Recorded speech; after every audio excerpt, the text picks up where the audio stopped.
about the Yacht Watch, I, I came across that and I find it so both interesting and entertaining and, a thing that actually puts a finger on an actual problems.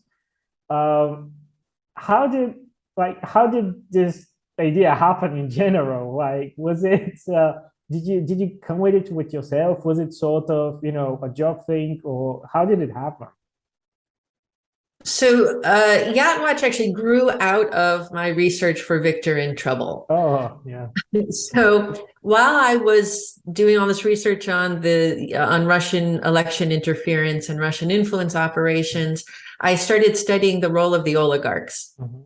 And they really play a key role in running these operations, right? So Putin gives them the right to sort of loot and steal from Russia. Yeah. And in return, they have to play a certain support role in his destabilization activities. The easiest and most obvious example of this is Yevgeny Prigozhin, Mhm. who who runs Wagner, the Wagner mercenary group, but also ran the Internet Research Agency.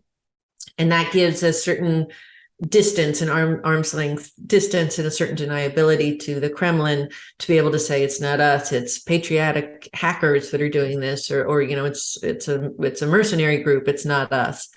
But we know, for example, from Robert Mueller's report in the United States that Putin was having quarterly meetings with his oligarchs and discussing strategic spending with them. So yes, you can steal all of this money and you can go and launder it and spend it on a huge yacht or whatever, but then you need to fund Wagner for me or fund the Research Agency for When I me. call you, you need to help. Yeah. Exactly. When I need something from you, you Yeah. do it. Yeah. And so they really are a tool of statecraft.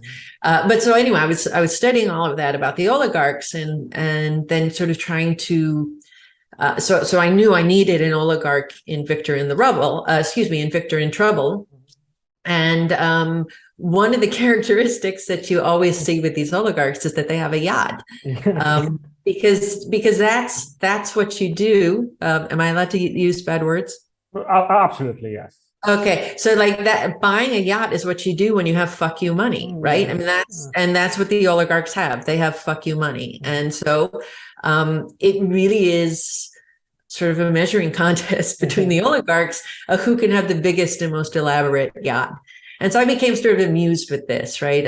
Because it's so ridiculous that it's amusing. It's such a primal concept. I just find it ridiculous as well. It with It's yeah. it's it's a dick measuring contest. I Yeah, mean, that's absolutely. really what it comes down to. Absolutely. Absolutely, yes.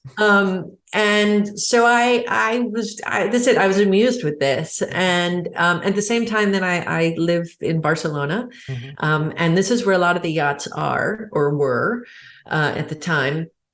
And not just Russian yachts, but we have plenty of others too. And so I actually had already sort of gotten to know a lot of the yachts that were here and would take pictures of them and put it up on Twitter and make some snarky comment about it. But as we were getting closer to this invasion last February, I started making note a little bit more of the Russian yachts that were there. And as we got even closer to the invasion and started talking about sanctions, and it became clear that the next round of sanctions likely would involve oligarchs as individuals and their assets. And so that's when I really started focusing on what Russian yachts were here and just trying to bring attention to show exactly this problem, which is they have stolen money from Russia. They Mhm. use that money to destabilize the West. Then they come here and they put their money here. They buy our toys, they use our services, they put their children in our schools, and they come and enjoy all of the wonderful benefits of the democracy that they're trying Yeah. to destabilize. Yeah. And the yachts are just a really great symbol, right? To Yes.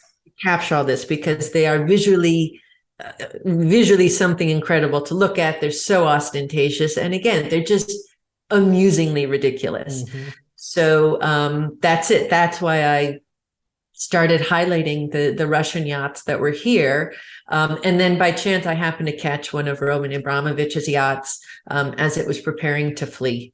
Oh, wow. And that was it. That was the birth of Yacht Watch.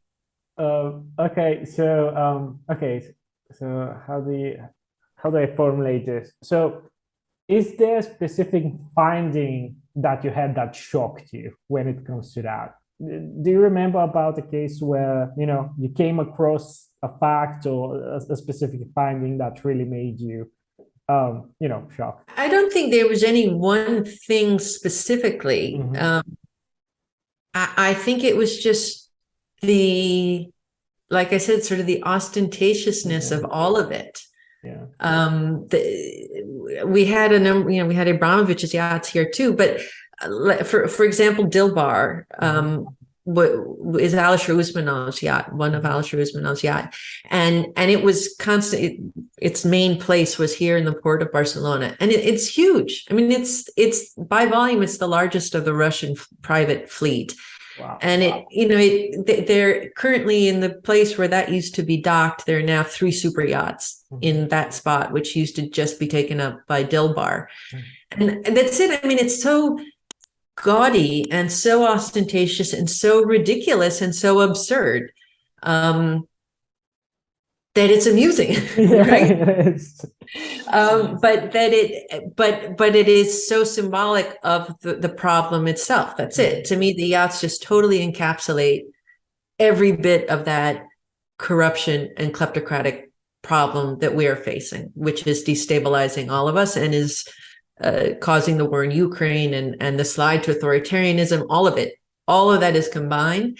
And to me, the yachts are the perfect symbol of all of that.